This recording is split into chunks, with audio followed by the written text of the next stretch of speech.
Noam Chomsky has been called many things: the most important intellectual alive, America's leading dissenter, and a few other things not suitable for polite company. Scholars around the world know him for his revolutionary work on the structure of language, studies he has pursued at MIT since 1955. But he's most controversial as a freelance critic of politics and power. Honest dissidence is what he calls it, the blunt scrutiny of national power, arbitrary government, and injustice. In dozens of books and hundreds of articles over the past quarter century, he has criticized the superpowers, from U.S. involvement in Southeast Asia and Central America to Soviet involvement in Afghanistan and Czechoslovakia. 20 years ago, he was an early volunteer in the protest against the war in Vietnam.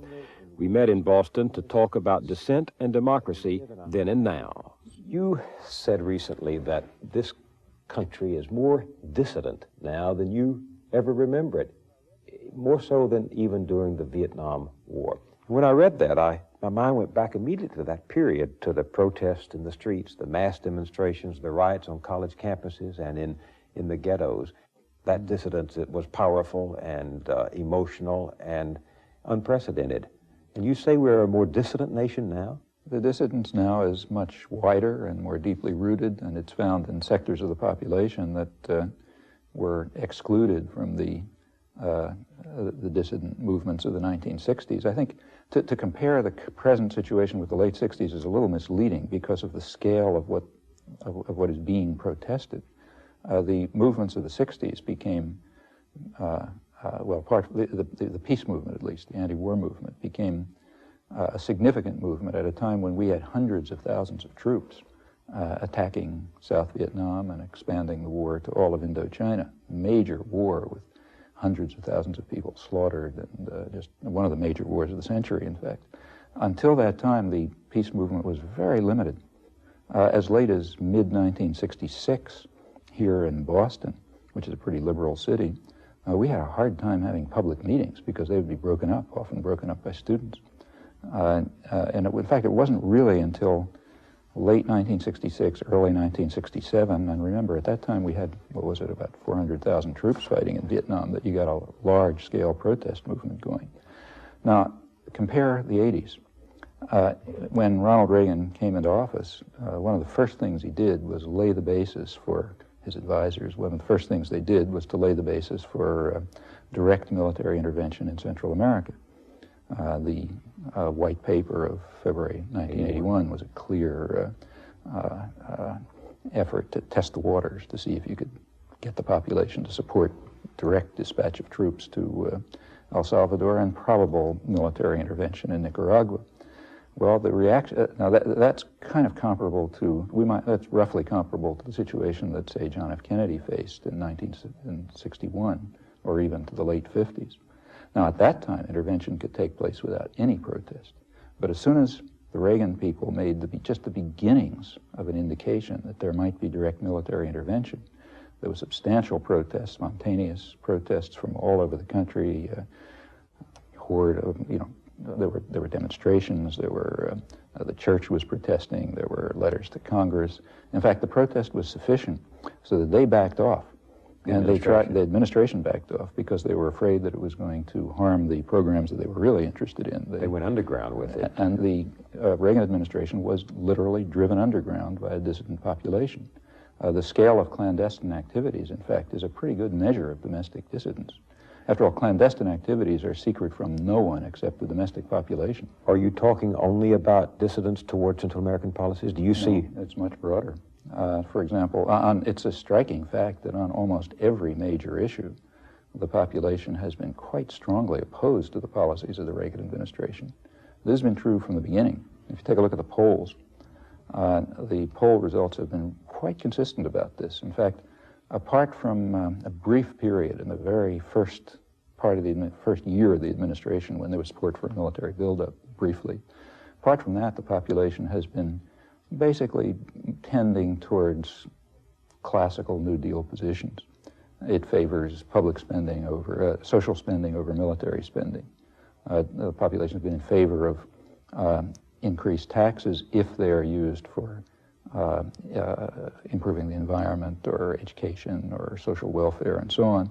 If you look at the questions on the polls, which ask, would you spend such and such an amount of money for new weapons or for, say, medical insurance, the answers have consistently been in favor of social spending against military spending. The population has been quite strongly opposed to the direct interventionism. In fact, the only exceptions to this are the sort of one-day quick victories. Grenada. Defeat Grenada. Libya. Yeah, I mean, things like that. Of course, everybody rallies around the flag, but anything that has extended, even to a limited extent beyond that, has in fact had public opposition. Now, it's not organized public opposition. You are saying that a negative poll on an issue constitutes dissidence? No, it only constitutes dissidence if it becomes articulated. Articulated. Yeah, and on many issues it doesn't become articulated. On Central American policy, it did in fact become articulated, and that's what drove the government underground. Even as we talk, however, 55% of the people in the latest Gallup poll express approval of President Reagan as he is preparing to leave office. Yeah. So that you have what you just have said, polls showing opposition to his policies, while he himself remains unusually popular in the public standing. I think there's something much more striking than the polls, and that is the events of the 1980s. In the 1980s, I think it's a very dramatic fact that in the 1980s, the government was driven underground. It was forced to undertake large-scale clandestine activities because of its domestic enemy, because the domestic population would not tolerate those activities. In fact, the Reagan administration is very interesting in this respect. It's the first administration to have created anything like the State Department Office of Public Diplomacy. I mean, there were elements of that before, but here we had I have to tell you, the Kennedy administration, the Johnson administration, the Nixon administration, all engaged in domestic propaganda. So did Woodrow Wilson. That's the Creel Commission. That's where it began, really, in the modern world. But there's a substantial increase in scale. I mean, in the Reagan administration, you really had a massive enterprise to control the public mind. In fact, when this was exposed during the Iran-Contra hearings, partially exposed, one high administration official described it as the most successful operation they carried out. He said it's the kind of operation that you carry out in enemy territory. And that expresses the attitude toward the population completely. The population is the enemy, and you've got to control enemy territory, and the way you do it is by very extensive public diplomacy, meaning propaganda. Sure, it's always been there. But Lyndon Johnson considered you subversive. People like you subversive. That's right. Richard Nixon. But there's a qualitative change. The enemy was the people in the streets, the demonstrators. Right. But the point is there's a qualitative change in the resources that have been devoted and the intelligence that has been devoted and the resources drawn upon to ensure that that enemy territory is controlled. Now, why go into why do that? It's because the enemy is much more dangerous.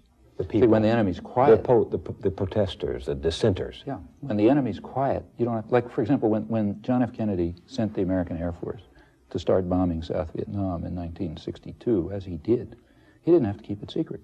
It was on the front page of the New York Times. Nobody cared. When Johnson sent 20,000 Marines to the Dominican Republic, in fact, to prevent a democratic revival there, there was a little bit of protest, but it basically wasn't secret. When Johnson sent hundreds of thousands of troops to invade South Vietnam, it wasn't secret. When we subverted the only free election in Laos in 1959, it wasn't secret. Nobody ever cared about these things. The population was really marginalized. That changed. It changed as a result of the popular movements of the 60s, which had a dramatic effect on the country, and I think a lasting effect. You keep coming back, though, to the opposition to the Central American policies, and I have to keep coming back asking, what's the evidence of other dissidents? In the early 60s, there was nothing like an environmental movement. There was nothing like a feminist movement. There was an anti-nuclear movement, but it was a few people sitting in a room somewhere. It's now a movement so vast that it, in fact, got something like 75% support for a nuclear freeze. Couldn't do anything with that support, but that's because because the organizational structure was lacking. But all of these developments are extremely significant. I mean, take, say, the churches. In the 1960s, the churches, by and large, were either supportive of government military intervention or else quiescent.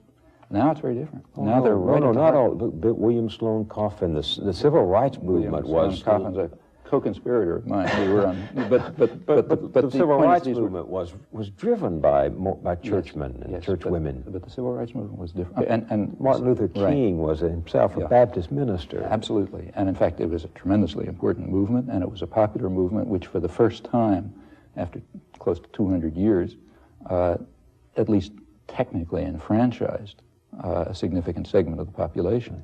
Now, that was a movement which did, in fact, have wide-scale support, even business support for that matter.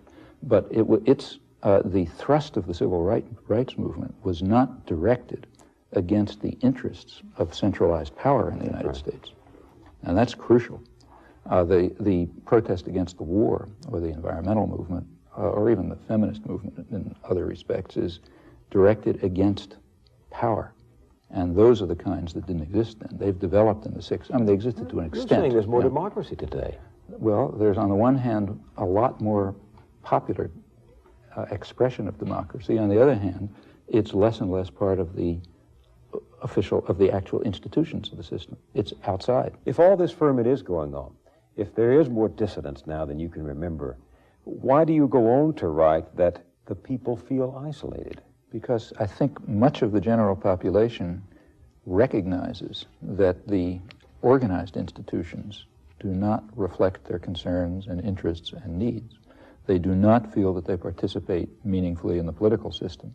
They do not feel that the media are telling them the truth or even reflect their concerns. They go outside of the organized institutions to act. And so on the one hand, you have a lot of popular ferment, a lot of dissidence, sometimes very effective. On the other hand, you have remoteness of the general public from the functioning institutions. We see more and more of our elected leaders and know less and less of what they're doing. Yeah. This medium does that. Very striking. In fact, the presidential elections have been almost removed from the point where the public even takes them seriously as involving a matter of choice. Take congressional elections. Congress, especially the House, is more responsive to public opinion than the higher levels. But even here, the rate of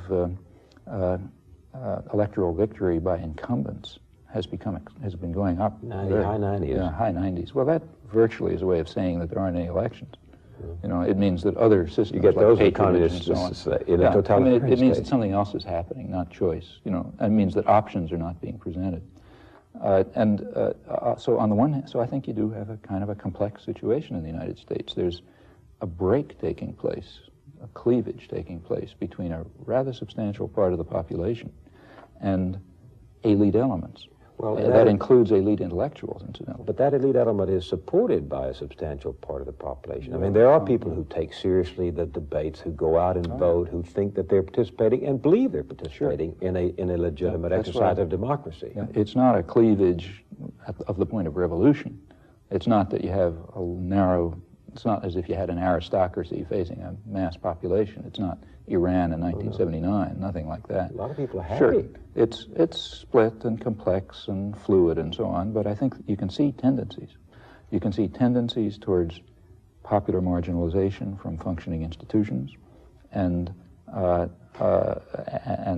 abstraction of those institutions from reflection of from public participation or even reflection of the public will. Put that in vernacular. That means what? Well, it means that the political system increasingly functions without public input. It means to an increasing extent, not only do people not ratify decisions presented to them, but they don't even participate, they don't even take the trouble of ratifying them. They assume that the decisions are going on independently of what they may do in the polling booth. And they feel... Notice that even ratification of decisions made elsewhere is a very weak form of democracy. Ratification would be what? Well, ratification would mean a system in which there are two positions presented to me, the voter. I go into the polling booth and I push one or another button depending on which of those positions I want. That's a very limited form of democracy.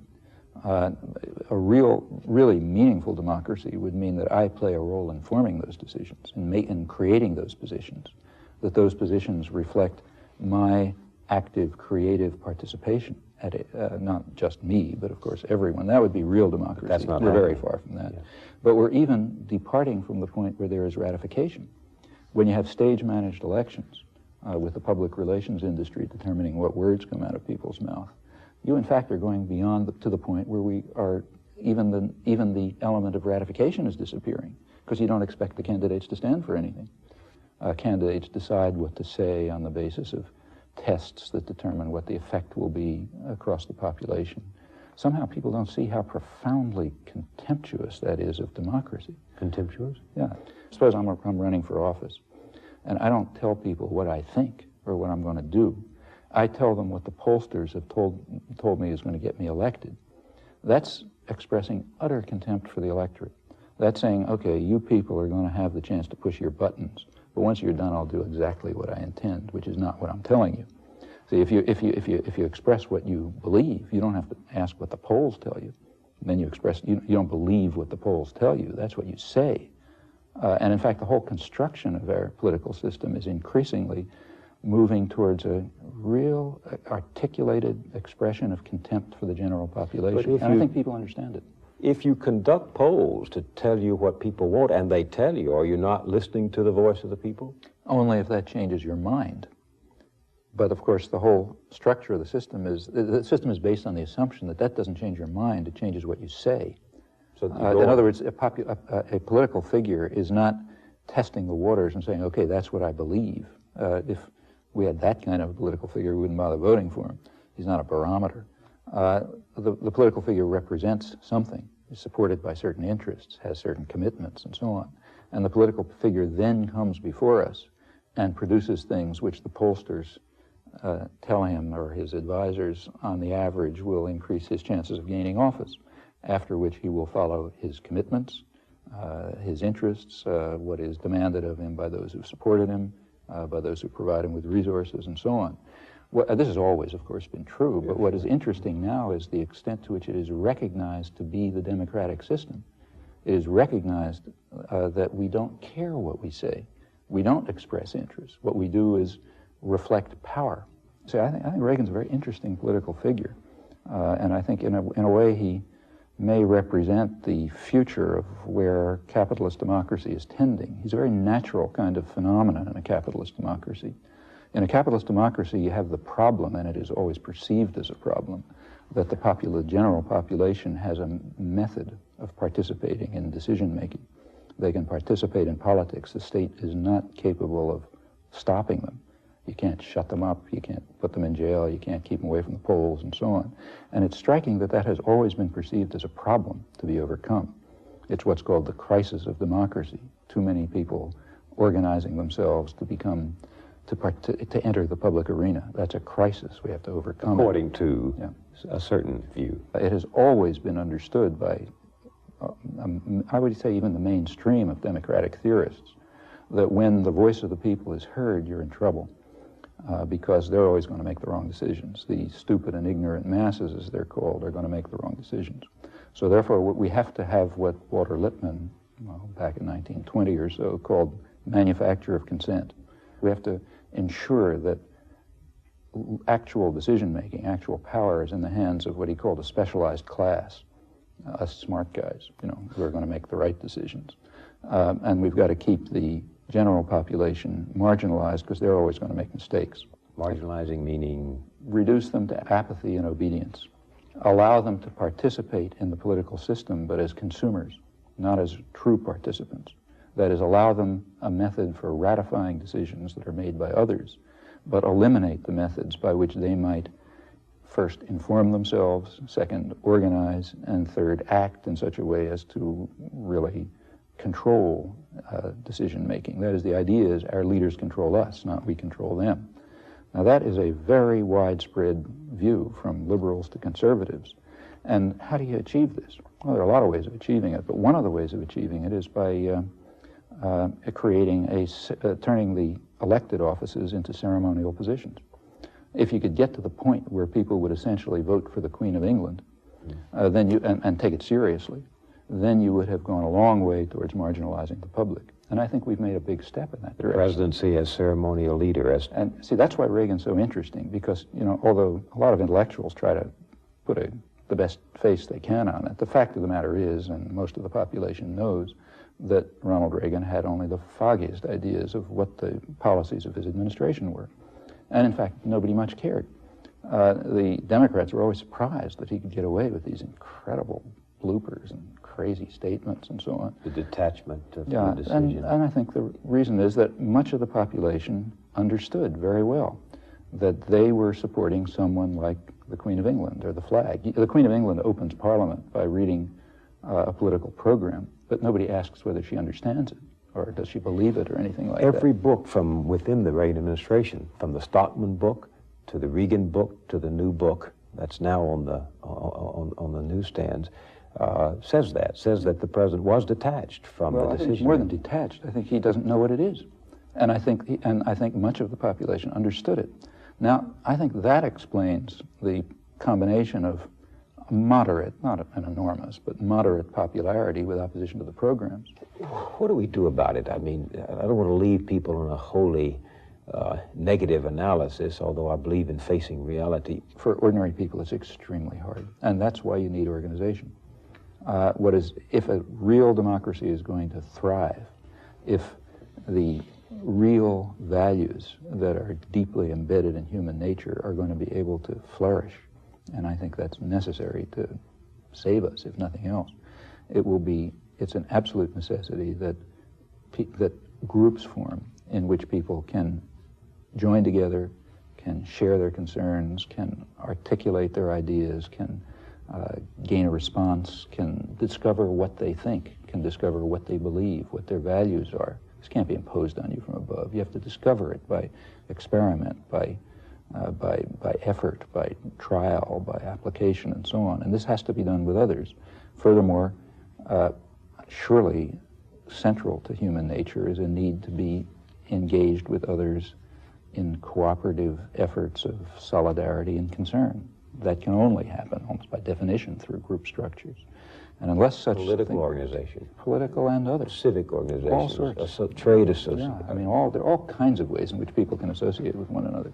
And I think what I would like to see is a move towards a society which is really based on proliferating voluntary organization, with eliminating as much as possible structures of hierarchy and domination, and the basis for them in ownership and control, and becoming the means by which we govern ourselves, by which we control our lives at every level. Does a citizen have to have far-reaching, specialized knowledge to understand the realities of power, to understand what's really going on?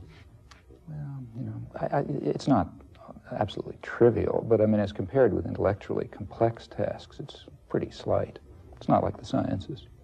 I mean, I think there's big effort made to make everything seem mysterious, but there are things that you have to study and know something about. But by and large, what happens in social and political life is relatively accessible. It does not take special training. It doesn't take any unusual intelligence. What it really takes is honesty. If you're honest, you can see it. Do you believe in common sense? I mean, absolutely. You do. I believe in Cartesian common sense. I think people have the capacities to see through the deceit in which they're ensnared, but they got to make the effort. Seems a little incongruous to hear a man from the ivory tower of Massachusetts Institute of Technology, a scholar, a distinguished linguistics scholar, talk about common people with such appreciation and common sense. I think that scholarship, at least the field that I work in, has the opposite consequences. My own studies in language and human cognition demonstrate, to me at least, what remarkable creativity ordinary people have. The very fact that people talk to one another is a reflection, just in a normal way, I don't mean anything particularly fancy, reflects deep-seated features of human creativity, which in fact separate human beings from any other biological system we know. You get tremendous respect for human beings when you begin to study their normal capacities. You have said that we live entangled in webs of endless deceit, that we live in a highly indoctrinated society where elementary truths are easily buried. Elementary truths such as? Such as the fact that we invaded South Vietnam, or the fact that we're standing in the way of significant, and have for years, of significant moves towards arms negotiation, or the fact that the military system is to a substantial extent, not totally, but to a substantial extent, a mechanism by which the general population is compelled to provide a subsidy to high technology industry. Since they're not going to do it if you ask them to, you have to deceive them into doing it. I think there are many truths like that, and I don't think we don't face them. We have an interesting political system in the United States. It's different from those of the other industrial democracies. This is a very free country. I mean, the individuals are, by comparative standards, the state is very restricted in its capacity to coerce and control us. There's very little they can do. Police can't come in and stop us from talking or anything remotely like that. In fact, even as compared with other industrial democracies, we're very free in this respect. On the other hand, the practical limits on those freedoms are unusually high. This is the practical limits. Well, there are sophisticated mechanisms that have been devised to prevent us from making use of those freedoms. And furthermore, it has been understood for a long period that in a society that's free, in a society where the state does not have the power to coerce, other mechanisms must be found to ensure that the population doesn't get in the way. Other mechanisms being? Indoctrination, elimination of secondary organizations, say unions, other political clubs, ways in which people, for a single isolated individual to participate in a meaningful way in the political system is almost impossible. I mean, you have to have means to inform yourself, to have ideas, to interchange those ideas with others, to turn them into possible programs, to press for those programs.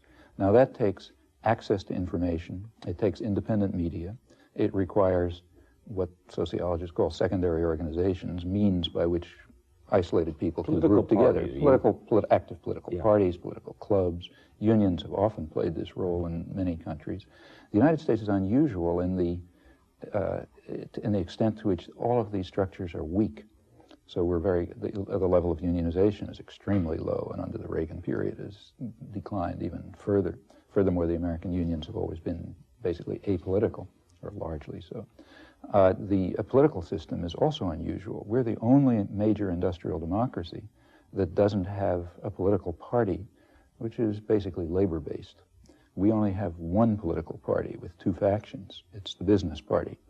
We have two factions of the business party called the Democrats and the Republicans, and that's unusual. In fact, this perception is transmuted in an odd way into political terminology. So, for example, in the 1980s, each election in the 1980s, the Democrats have been accused of being the party of the special interests. And then they hotly deny it, and they say, no, they're not the party of the special interests.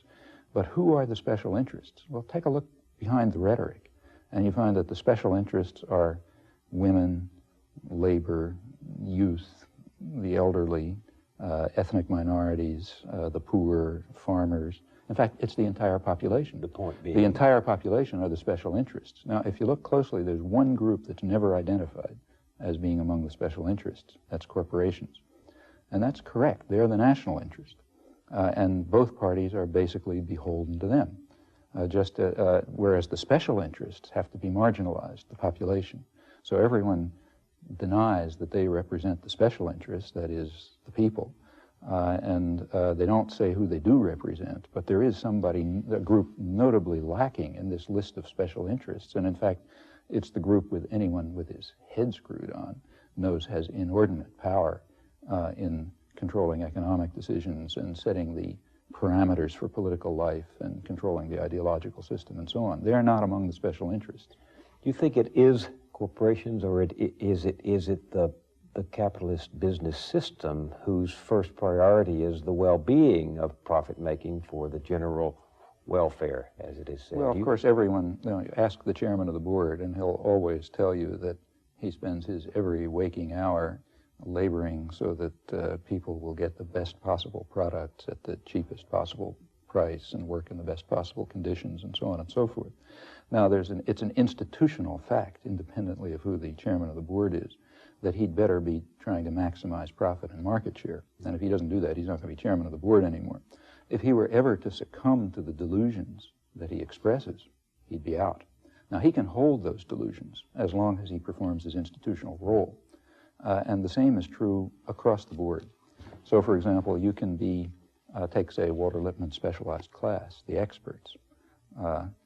Some of them are candid enough to tell you the truth, like Henry Kissinger, who defined an expert as a person who is capable of articulating the consensus of people with power. That's what made him an expert. That's true. If you want to be an expert, part of the specialized class, you have to be able to serve the interests of objective power. That's an institutional role that has to be played, and if you do that, you can be in it. If you want to be a journalist, let's say, you have to accord to the needs of the institutions, and the institutions have very definite needs. I mean, the major media they're all corporations. They're major corporations. They, like any other business, they have a product and an audience, a product and a market. The market is other businesses. They sell their product to advertisers. That's what keeps them going. And the product is audiences, and in fact, for the elite media, privileged audiences, because that improves advertising rates. So what the media are, fundamentally, as far as institutions are concerned, they're major corporations selling relatively privileged audiences to other businesses. It's not very surprising to discover that those are the interests they reflect. Furthermore, if you take a look at the managing positions, the managerial positions, the cultural managers, more or less, editors and so on, they're, first of all, very privileged themselves. They share associations and concerns with other privileged people. There's a close interaction and, in fact, a flow of people even between corporate boardrooms and government decision-making centers and media and so on. And there are many other factors, in fact, which yield the consequence that the independent media, without government coercion, there's also some of that, but even without government coercion, tend to accept and adopt as the framework for discussion the interests and concerns and the perspective of the privileged sectors of the society. That's true of the information system. It's true of the political system. The distribution of resources alone determines it. As other modes of organization and articulate expression and so on have declined, isolated individuals find themselves marginalized, and they end up voting for a ceremonial figure if they bother to vote at all. Are you suggesting that there's a conspiracy, that there are people who gather and decide we're going to eliminate unions, we're going to eliminate popular participation in political parties, we're going to do this, we're going to do that? Is there a conspiracy? Well, my point is, in fact, exactly the opposite. I mean, I think, and stress again, that these are institutional facts. These are the ways the institution functions. Let's go back to the chairman of the board. There's no conspiracy in the board of managers to try to raise profits and market share. In fact, if the board of managers didn't pursue that program, they wouldn't be in business any longer. It's part of the structure of the social system and the way in which the institutions function within it that they are going to be trying to maximize profit, market share, decision-making capacity, and so on. Doing what comes naturally. It's not that it's, yeah, it's part, you might say it comes naturally because they would never have gotten to that point unless they'd internalized those values, but it's also constrained. If they stop doing it, their stock's going to decline and so on and so forth, and somebody else will, they'll be bought up and so on. Now, pretty much the same is true of these other institutions. If some segment of the political system, suppose we had an authentic political party reflecting the needs of the special interests, the population, it would no longer be supported. It would be denounced by the information system. It would be condemned for being anti-American or subversive and so on. It would not even have the minimal resources to keep functioning. And since we don't have a network of popular structures to sustain it, it would disappear. You've said that the primary function of the mass media is to mobilize public support for the special interests that dominate the government and the private sector. But that's not how the media see it. They claim, we claim, that our news judgments rest on unbiased, objective criteria. Yeah, that's how we see it. Yeah, but in fact, the chairman of the board also sees what he is doing as a service to humanity. You mean, are we like the lobster in the trap? We can't see it close behind us? Well, the point is that no one would even make it to a high decision-making position in the media, whether as columnist or managing editor or whatever, unless they had already internalized the required values. Internalized? They believe them. There's a number of things you have to believe to make it to top managerial positions. You have to believe that the United States is unique in history in that it acts from benevolent motives. Now, benevolent motives are not properties of states, whether it's the United States or any other one. They don't have, it's just it's meaningless to talk about. You're saying that the United States can act for... I mean, it acts because of the interests of groups that have power within it, like any other society. But anyone who believes this truism is already excluded. You have to believe that whatever the United States does is defensive. If we bomb South Vietnam, we're defending South Vietnam. If the Russians invade Afghanistan, that's not defense.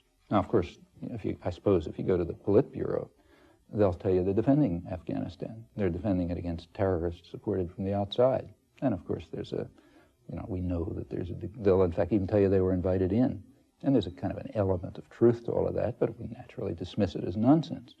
On the other hand, when we create a government in South Vietnam to invite us in, and we attack the population of South Vietnam, and we bomb people to drive them into concentration camps to separate them from the guerrillas who we concede they're supporting and so on, we're defending South Vietnam. And anyone who doesn't agree with this is not part of the system. You're equating the Soviet Union and the United States, and the Gene Kirkpatricks and others would say, of course, that's the fundamental fallacy of Dr. Chomsky's approach, is that he is saying there is a moral equivalency. I don't say anything of the kind. These notions are in fact inventions of the Gene Kirkpatricks and other reactionary jingoists. The Soviet Union and the United States are at opposite poles among contemporary political systems. What I'm saying is that even though they are at opposite poles, in some respects they behave alike. And that's for deep-seated reasons that have to do with the exercise of power and institutions and so on. And that has nothing to do with moral equivalence. You do admit that we are a free society. That I admit it. I insist upon it. I insist that we are a free society and that the Soviet Union is a dungeon, and therefore we have completely different methods of population control, completely different methods. In fact, I've written a lot about this. There's no moral equivalence here. The totalitarian, I mean, there's no state is truly totalitarian, but as we move toward the totalitarian end of the spectrum, the technique of control is roughly that satirized by Orwell. You have a center of truth. You have a ministry of truth. It announces official truths. People can believe it or not. Nobody cares very much. It's sufficient that they obey. Totalitarian states can be more or less behavioristic. They don't really care what people think, because they always have a club at hand to beat them over the head if they do the wrong thing. Force people to do what they want to do. As long as they can think what they like in private, but they better do what we tell them in public. That's the model towards which totalitarian states tend. As a result, the propaganda may very well be not too effective. On the other hand, a democratic state can't use those mechanisms. Can't force anybody to. You can't force people. Therefore, you have to control what they think. Since power is still concentrated, but in different hands in our society, largely in private ownership, and you can't control people by force, you'd better care what they think. So that's which means you have to have other forms, and in fact more sophisticated forms of indoctrination. I did an interview once with Edward Bernays, who is considered the pioneering figure in American business public relations, and he talked through there about the engineering of consent. Yeah, that's his phrase. Yeah. And he thought it's a wonderful thing. In fact, he described it as the essence of democracy. Yeah, he said if the consent of the government presupposes that efforts at persuasion, at trying to persuade people to see things your way. Notice the picture. The picture is certain people are in a position to persuade, and the essence of democracy is that they have the freedom to persuade. Now, who has the freedom to persuade? Well, who runs the public relations industry? It's not the special interests. They're the targets of the public relations industry. Public relations industry is a major industry, closely linked to other corporations. And those are the people who have the power to persuade. That's the essence of democracy. Yeah, and they must engineer the consent of others. There was a vice president of AT&T in 1909 who said that he thought the public mind was the chief danger to the company. Corporation. Exactly. The general public might have funny ideas about corporate control. For example, people who really believe in democracy, people who take 18th century values seriously, people who really might merit the term conservatives, that much abused term, are against concentration of power. They remember that, after all, the doctrines of the Enlightenment held that individuals should be free from the coercion of concentrated power. Now, the kind of concentrated power that they were thinking about was the church and the state and the feudal system and so on. And you could sort of imagine a population of relatively equal people, at least equal white male property owners, who would be not controlled by those private powers. But in the subsequent period, a new form of power developed, namely corporations, with highly concentrated power over decision-making in economic life.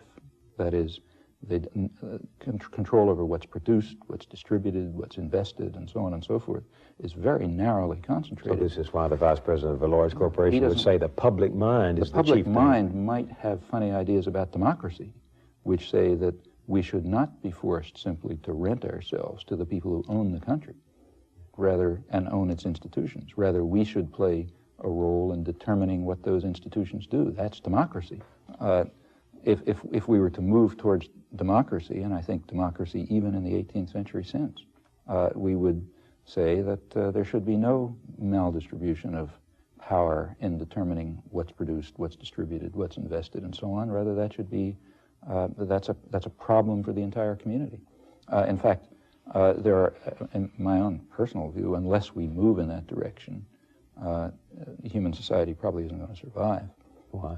Well, we now face the most awesome problems of human history, problems such as the likelihood of nuclear conflict, either among the superpowers or through proliferation, the destruction of a fragile environment, which finally we're beginning to recognize, that was obvious decades ago that we're heading for disaster. Other problems of this nature, they're of a level of seriousness that they never were in the past. But why do you think more participation by the public, more democracy is the answer? Because, well, more democracy is a value in itself. So quite apart from, because democracy is a value, it doesn't have to be defended any more than freedom has to be defended. It's just, it's part of, it's an essential feature of human nature that people should be free, they should be able to participate, they should be uncoerced, and so on. These are values in themselves. Right. Why do you think, if we go that route, because I think that that's the only hope that I can see, that other values will come to the fore. I mean, if the society is based on control by private wealth, it will reflect the values that it in fact does reflect, the value that the highest, the only real human property is the desire is greed, and the desire to maximize personal gain at the expense of others. Now, any society, maybe a small society based on that principle is ugly, but it can survive. A global society based on that principle is headed for massive destruction, and that's what we are. We have to have a mode of social organization that reflects other values that I think are inherent in human nature that people recognize. And that would be, I want to see exactly what you mean. I mean, what are human beings? I mean, in your family, for example, it's not the case that in the family every person tries to maximize personal gain at the expense of others, or if they do, it's kind of pathological.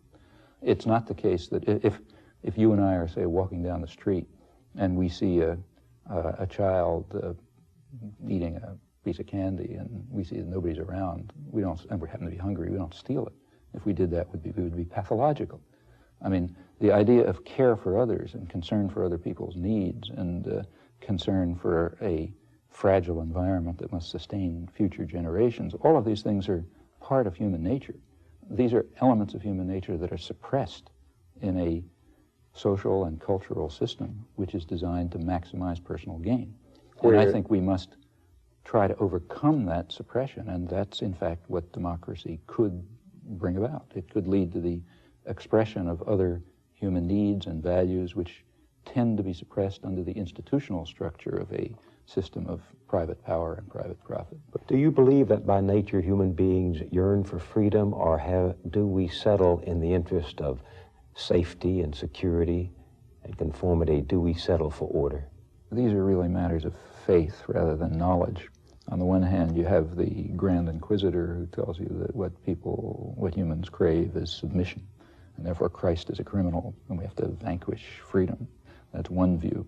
You have the other view of, say, Rousseau in some of his moments, that people are born to be free, and that their basic instinct is the desire to free themselves from coercion, authority, and oppression. It's the answer to which you believe is more or less where you stake your hopes. I'd like to believe that people are born to be free, but if you ask for a proof, I couldn't give it to you. You've dealt in such unpopular truths and have been such a lonely figure as a consequence of that. Do you ever regret either that you took the stands you took, have written the things you have written, or that we had listened to you earlier? I don't. I mean, there are particular things which I would do differently because you think about things, you do them differently. But in general, I would say I do not regret it. I mean, do you like being controversial? No, it's a nuisance.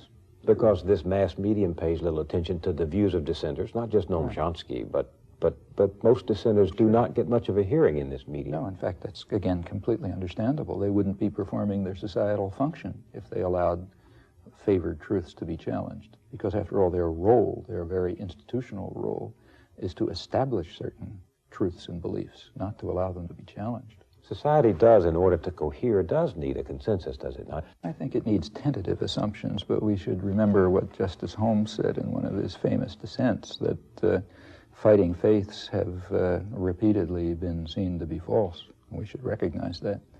Yes, we need tentative assumptions in order to continue with our lives, but we also ought to be open to a healthy society would not only tolerate but encourage challenge. That's what happens in the sciences. In the sciences where the world is keeping you honest, and you can't be dishonest, fundamentally, not only is challenge tolerated, but it's stimulated. If a student comes along with a new idea that threatens established beliefs, you don't kick them out of your office. You pay attention, you're struck. But in politics?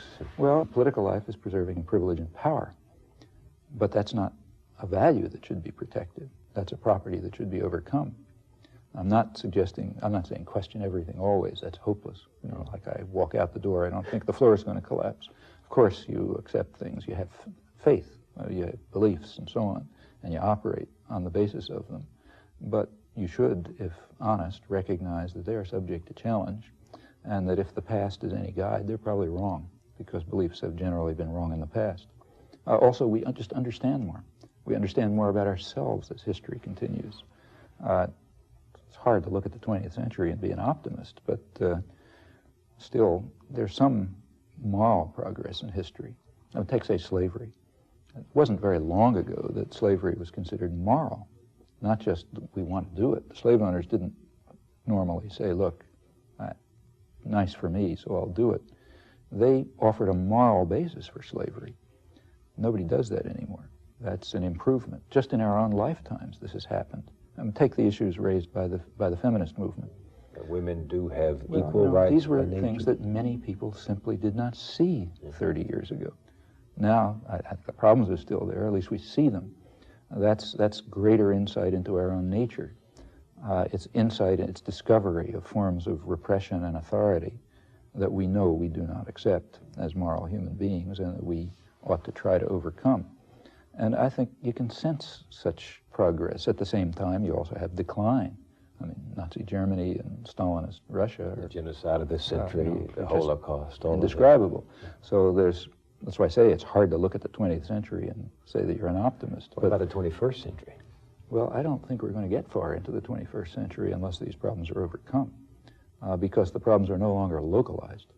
I mean, Hitler's genocide was probably the worst moment in human history, but it was still, in a sense, localized. It was a huge massacre, but it was bounded. The problems we're now facing are not going to be bounded. A nuclear war, for example, if there's a superpower confrontation, or even a confrontation among lesser nuclear powers, that's not going to be bounded in any sense that wars were in the past. Or if we all unplug the environment. Or if we do not, if we continue to act on the assumption that the only thing that basically matters is personal greed and personal gain, the commons will be destroyed. We didn't have to worry about that too much in the past. It was happening. But now it is clear that they're going to be destroyed. Other human values have to be expressed if we hope if future generations are going to even be able to survive. From Boston, this has been a conversation with Noam Chomsky. I'm Bill Moyers.